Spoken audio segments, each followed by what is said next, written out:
Look at this face. She's just 15-year-old. Who the hell do you think you are? Like a blind man, you're walking in front of my car. इस लड़की को अभी ये नहीं पता कि future में ये बंदी साउथ की मिल्की ब्यूटी बनने वाली है. மரியாதை எனக்குள்ள காதலா மாறிச்சு. A pan-India superstar and household name. But right now वो एक ऐसी फिल्म की लीड एक्टर है which does not exist. वो चांद सा रोशन चेहरा, वो चांद सा रोशन चेहरा. हम बात कर रहे हैं 2005 की घोस्ट मूवी की. जब लोग इंटरनेट पे ऐसे सर्च कर रहे होते हैं तो वो इस क्यूट सी लड़की का डेब्यू ढूंढ रहे होते हैं. लेकिन उन्हें जो मिलता है वो है बॉलीवुड की डार्क रियलिटी, जिसको पीआर एजेंसी ने मन लगा के दफनाने की कोशिश की है. क्यों एक डेब्यू फिल्म किसी एक्ट्रेस के कैरियर को शुरू होने से पहले ही खत्म कर देती है?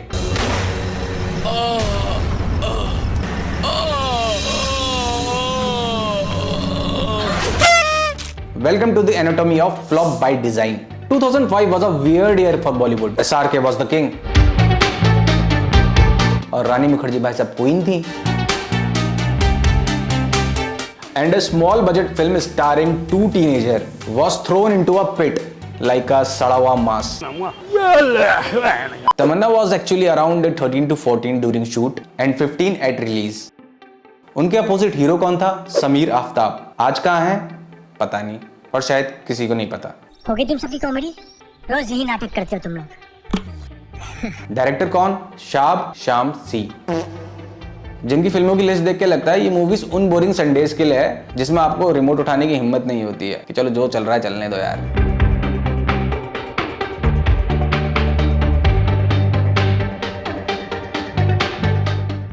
अब आते हैं असली मुद्दे पे. ये फिल्म बनी क्यों थी? ना स्क्रिप्ट अच्छी थी, ना एक्टिंग में दम था.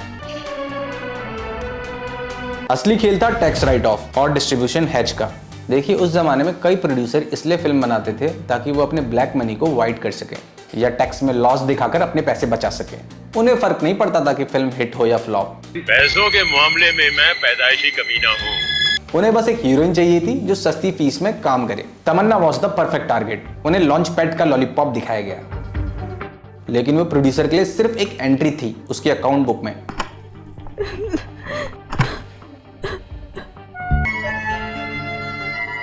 इस फिल्म का नाम देखिए, चांद सा रोशन चेहरा. मतलब लेजीनेस की हद होती है. जब स्क्रिप्ट लिखने का दिमाग ना हो तो ऐसा करो पुराना कोई सुपरहिट गाना उठाओ और उसका पूरा टाइटल चेप दो. ये तो लेटेस्ट न्यूज़ है. बॉलीवुड 2005 में फेयरनेस को लेके पागलपन था. इस फिल्म का मार्केटिंग पॉइंट एक्टिंग नहीं था, बल्कि तमन्ना की स्किन टोन थी. एक इंडस्ट्री जो कि ग्लो बेच रही थी, तुम्हें चाहिए 9x, वही एक यंग टैलेंट का करियर अंधेरे में भी डाल रही थी. बहुत से लोग सोचते हैं ये एक साउथ की फिल्म थी जो कि हिंदी में डब होके आई है. 6 மாசம் கழிச்சு வா அப்படின்னு சொன்னாலும் பரவாயில்ல.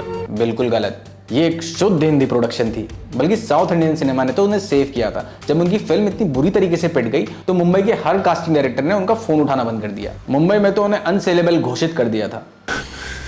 मेरी नजर के सामने पड़ियो मत ही कुछ रोज, वरना खाल उतार कर पिंजर धूप में सुखा दूंगा. मतलब डेब्यू फिल्म ही उनका डेथ सर्टिफिकेट बन गई थी. इमेजिन करिए आप सिर्फ 15 साल के ही हो और आपकी पहली ही फिल्म डिजास्टर हो गई है और इंडस्ट्री आपको भूल चुकी है. हमारे पिछले वीडियो में हमने बात की थी द डेड एयर प्रोटोकॉल की, जहां इंडस्ट्री आपको गायब कर देती है. तमन्ना उस डेड एयर में सालों तक फंसी रही. उन्होंने सर्वाइव कैसे किया? क्योंकि उन्होंने रिजेक्ट होना एक्सेप्ट नहीं किया. It will hurt, but you have to allow yourself to be in pain and then move on. You will find someone who values you for who you are. जब बॉलीवुड ने दरवाजे बंद किए वो साउथ चली गई. वहां उन्हें बॉलीवुड ग्लैमर भूलकर एक्टिंग डिसिप्लिन सीखना पड़ा. कभी कभी ना किसी चीज तक पहुंचने के लिए you have to go through the process, और सबका प्रोसेस अलग होता है. उस प्रोसेस को स्पीड अप करने का की चाबी भी आप ही के हाथ में है. आज की पीआर एजेंसी चाहती है कि आप सिर्फ बाहुबली और लस्ट स्टोरी को याद रखें, लेकिन ये घोस्ट मूवी याद रखना जरूरी है, क्योंकि स्टारडम किस्मत से नहीं बल्कि उस कचरे से निकलने में मिलता है जो कि इंडस्ट्री ने आप पर फेंका होता है. अपने प्रोफेशनल एंडेवर्स को फॉलो करूं. ऐसा एक वक्त आएगा जब मेरे खुद में वो फीलिंग आएगी कि मुझे इसे आगे आगे लेके जाना है और मैं उसे लेके जाऊंगी. तो फिर आज सब लोग इसे सर्च क्यों कर रहे हैं? क्या लोगों को घटिया फिल्में पसंद आने लगी हैं? नहीं, इसे कहते हैं डिजिटल आर्कियोलॉजी, द रिविलेशन. आज AI और 4K के जमाने में हम अपने परफेक्ट स्टार का इम्परफेक्ट पास देखना चाहते हैं. हम देखना चाहते हैं तमन्ना तब कैसी दिखती थी जब उनके पास कोई टॉप स्टाइलिस्ट नहीं था. हम ये फिल्म इसलिए नहीं देख रहे क्योंकि ये अच्छी है, इसे तो आज भी झेलना मुश्किल है। ये तो टट्टी है। हम इसे इसीलिए देख रहे हैं क्योंकि हम उस सिस्टम को पकड़ना चाहते हैं जिसने इसे दफनाने की पूरी कोशिश की थी। एक ही नाम गूंजा था और मरते दम तक गूंजता रहेगा। जिया जिया जिया। चाँद सा रोशन चेहरा एक ऐसी फिल्म है जिसे भूलने के लिए बनाया गया था, लेकिन इंटरनेट के जमाने में कुछ भी दफन नहीं रहता, ना 2005 के प्रोड्यूसर के राज और ना ही एक सुपरस्टार की पहली गलती। अगली बार आप किसी नए एक्टर का जब ग्रैंड डेब्यू देखो तो एक बार जरूर सोचना, क्या उन्हें ये लॉन्च कर रहा है या किसी प्रोड्यूसर का टैक्स बचा रहा है। ये सब क्या देखना पड़ रहा है? अच्छा है मैं अंधा हूँ। आपका फेवरेट घोस्ट मूवी कौन सा है? आपका सुरूर या देशद्रोही? नहीं, ये तो इन्हीं का खुद का काम लगता है। कमेंट्स में बताओ। और हाँ, बॉलीवुड के इन राजों को डिकोड करने के लिए सब्सक्राइब जरूर करना। मिलते हैं अगली डार्क फाइल के साथ। जब लोग आपको कंट्रोल नहीं कर सकते, वो एक टेक्निक इस्तेमाल करते हैं, शेम एंड गिल्ट, क्योंकि वो हमेशा आपको ऐसा महसूस कराते हैं कि आप जो भी करें उसके बारे में आपको शर्मनाक होना चाहिए। जब आप वो महसूस करा सकते हैं, वो आप पे कंट्रोल पा सकते हैं।